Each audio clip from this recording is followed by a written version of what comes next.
if I could get enough of it, I would probably sell more Eagle Rare than I do Blands now. Yeah, People are starting to figure it awesome. out that this is the little. It's not a hidden gem. No, But out of the 3 releases, the Buffalo Trace, Eagle Rare, and Blands that I get every month as a retailer, this is the one.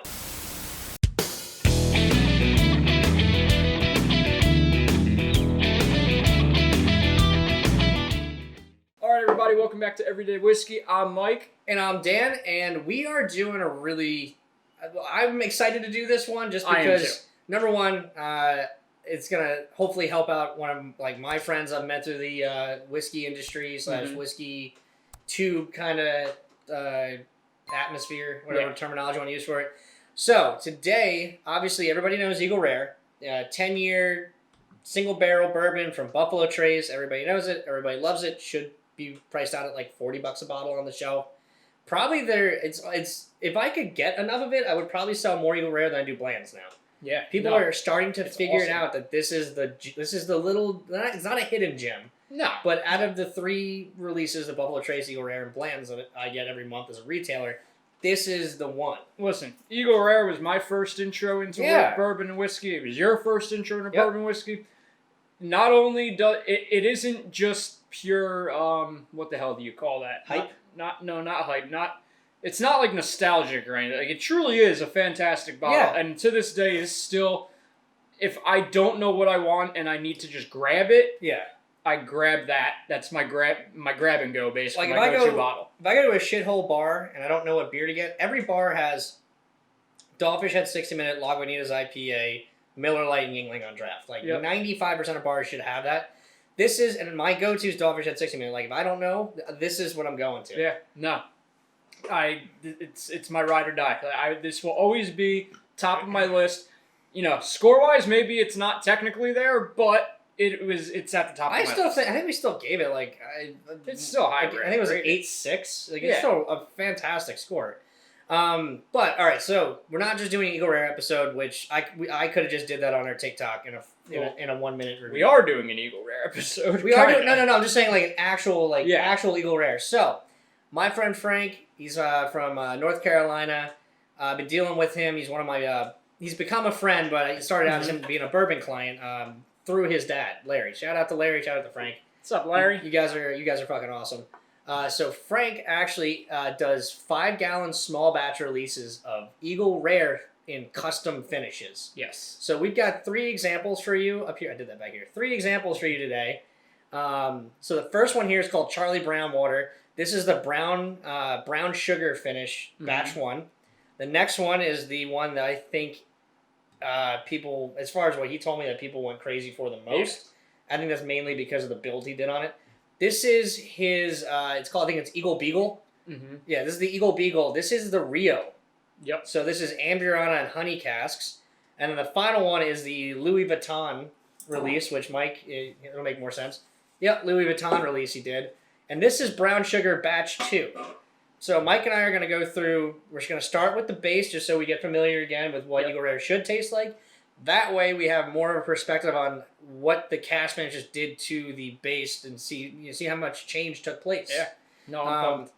So yeah, basically, like I said, Frank does this out of a labor of love. It's I don't want to call it a hobby, but he does sell some of the bottles. When he does sell them, though, almost every time it goes to charity, whatever event he's doing. Yeah. So you cannot buy these. They'll never be on the shelf. This is not anything officially sanctioned by Eagle Rare, by Buffalo Trace. Yep. This is just a home project, basically. It's a home project. I don't even want to call it a hustle. It's not a hustle. No, it's not either. It's a project. That's it. It's a labor of love that he just really enjoys doing this and getting really creative. Like, he's doing a apple pie finish. He's doing an apple brandy finish.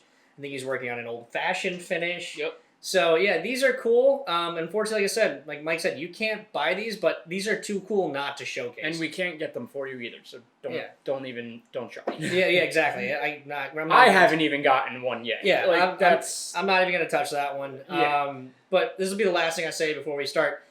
Reason we're doing this episode is to show you how much fun you can have with bourbon. Yeah, there's a lot you can do that comes after the fact once it's in your possession. I mean, you could further, I don't want to say age it, because once it hits glass, you can no longer age it.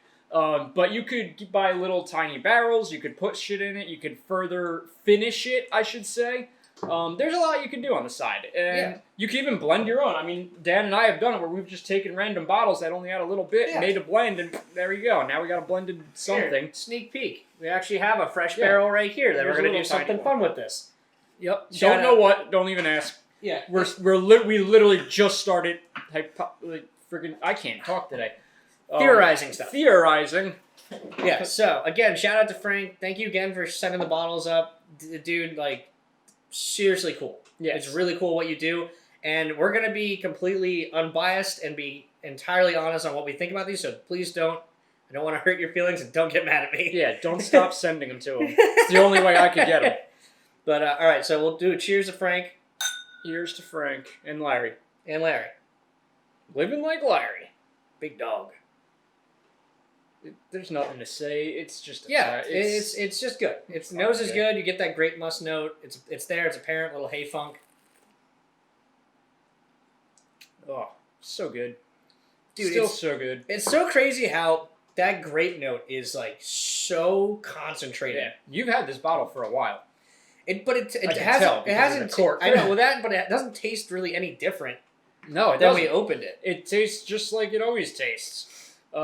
Again, best bang for your buck bottle you can get. It's a 10-year whiskey that you should theoretically be able to find on shelves for about $45. If you guys want, that is a store pick too. So this this might taste slightly different than your everyday one, but that is a store pick. Yeah, you should be finding it on shelves for about $45. Probably won't because don't pay more than $50. It's Jersey. Don't pay more than $50. I'm just saying that right now. People like to mark this shit up and make it rarer than it actually is. It's $70 on a shelf. I know. And it's on a shelf for a reason. Normally, if you actually price these right, they should never even see a shelf. No, really. Yeah, technically. But again, it's cool to see like a bourbon that's so coveted and people go so crazy for it, and someone fucking with it. Yep. And fucking with it in the most sought after way in my mind. Best way you could, yeah. And I'm really happy he does a lot with brown sugar because brown sugar is such a great flavor profile to really incorporate in bourbon. We'll pop it goes together really well. And these labels are awesome.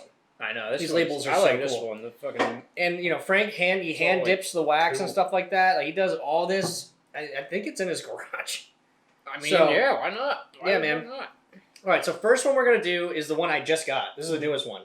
So this is Charlie Brownwater. We'll put this right. I think the blue line is basically right where it comes into focus. There we go. This was the first one you got, right? This is the last one I got. This was the first one. First, second, third. But we're going out of order here. Oh, that's the Eagle Beagle. So this is Sweet Southern Freebird. Dude, you fucked that up. Oh, yeah, Sweet Southern Freebird. Sorry. Oh, no, the whole line is called Eagle Beagle. All right, so we're going to back this up. No, it's not, because this is Eagle Cristo. Eagle Cristo. That's literally Eagle just Rare, the name of that one. So this one's called Eagle Beagle Charlie Brownwater. I'm sorry. You were pouring it. I was like, what? That says I was like, what the Eagle fuck? Beagle. Okay, this just says Eagle Rare up here. Yeah, it's just normal. And this is Eagle Cristo. But Cristo. Charlie Brownwater, and then this is Sweet Southern Freebird, and then this one is... I just keep calling it Louis Vuitton, but... yeah, literally, it's just this is the all right, bottle. I'm sorry. Like I said, I drink bottles. I don't look at them too much. That was funny. I was like, wait a second. The nose is already different.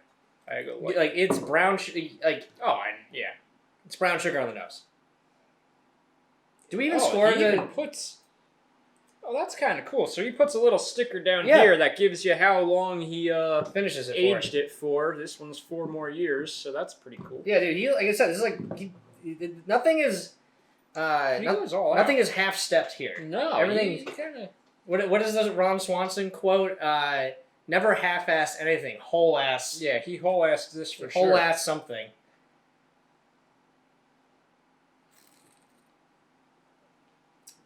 Oh man. Wow. Dude, that's so good. It's just a good, like, if you like... 9.6. Yeah, sure, I'll go with that. 9.6. Yeah, fuck it. Dude, 9.6. It's so good. Like, if you like a more, like, desserty style bourbon... Yeah. But this is, like, the flavor is so densely packed into it, and, like, if you like, like brown sugar, it tastes like something you'd use in barbecue, almost. 9.6. I don't give a fuck. 9.6 so out of 10. good. 9.6 out of 10. I agree with that, dude. Like, this is like kind of like in that Rio, where these are almost to me like these are the kind of bourbons. Puts Rio I like. to shame. Yeah, these are the kind of bourbons I like to drink. Like something that you can think about. That's got layers of flavor. That's got big bold flavor. That's in your face. Yeah. He like I said, did a great job with the Charlie Brown water. So here we've got the sweet Southern Freebird. All right. This is Amburana casks and honey barrels. Just like this is gonna be a problem. So this should be similar to Rio. This is why I haven't opened this in a while. Yeah, that wax. Okay, I got it. That wax is pretty high up there on the cork. Yeah, I got it. I think I heated up a fucking steak knife to cut this thing open, to be honest with you. Yeah, he's got a pretty thick layer of wax on these bad It's good boys. wax. I think he said it's the same brand as like Maker's Mark uses. I didn't even know there were brands to wax. Quite Quite frankly, I don't even know where you buy wax. So, right. I've never been in the market for wax. So again, Amburana honey cask, same finish as Rio. The Penelope used for the Rio. Right off the bat, it Smells like Rio. Yeah. But I get a little. It's weird. I get a little like oatiness to it or weediness. There's something bright in there. It's not. It's more savory than sweet. There's something in there. The very tail end of that nose, I get like bell pepper, like fresh. Something like I get green, like vegetable. Yeah, like this is like vegetal green. It's good. Let's see. It's different. Drink it. Whatever the fuck.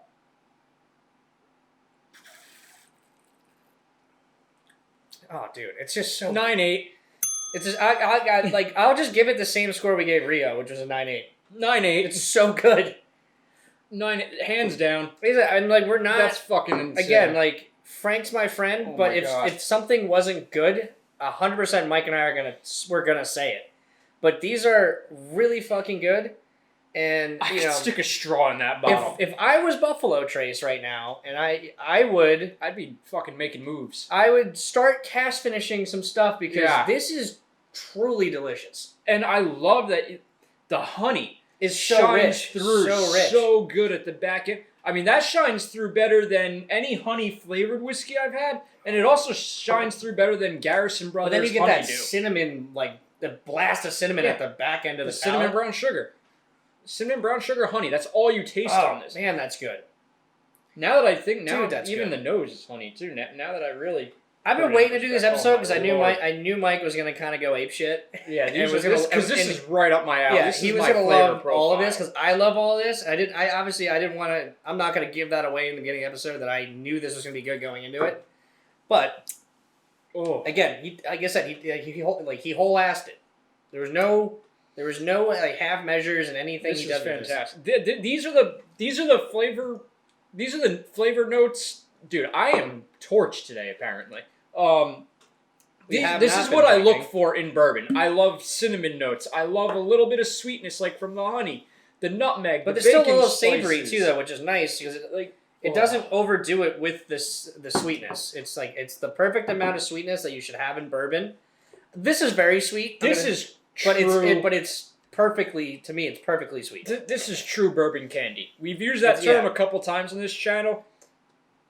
If there is a way you can like pour this out, freeze it, and make it into like a little hard candy, It'd be pretty sick. Yeah, it's candy. And like I said, this is as good as Rio, if not better. So it has to get the same score that Rio had. So I know I'm gonna get asked by people at work, how do I get these? I'll give you samples of them. I'll just pour samples out so you can. I have a few people that All right, one last Like- cheers to Frank here. This is the last one. So this This is one's the still good, Louis Vuitton release. This was his Christmas bottle. yeah, this was the most. No, this is the most first, recent. second, third. Yeah, this is the most. This is the most Okay. recent. That's what I thought you said. This one smells really interesting. This one I think is way more brown sugar than this. I don't know if On it's the just nose. because you said Christmas. Now I just smell Christmas in Yeah, this glass. maybe But it's like, like I the- smell Christmas in the glass.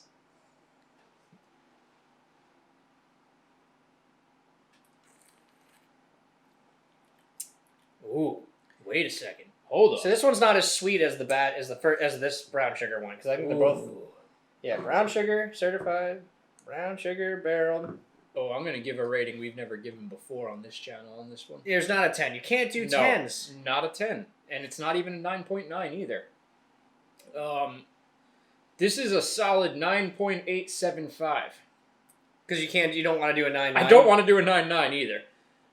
Because I'm kind of, in all honesty, I'm kind of torn between both of these. This one's better than the Charlie Brown water, I think, because it's not as sweet. Yes. And you get more of the actual oak note to it. I like these two the best. So this is like nuanced brown sugar, where this one is like a brown sugar bomb. Yeah.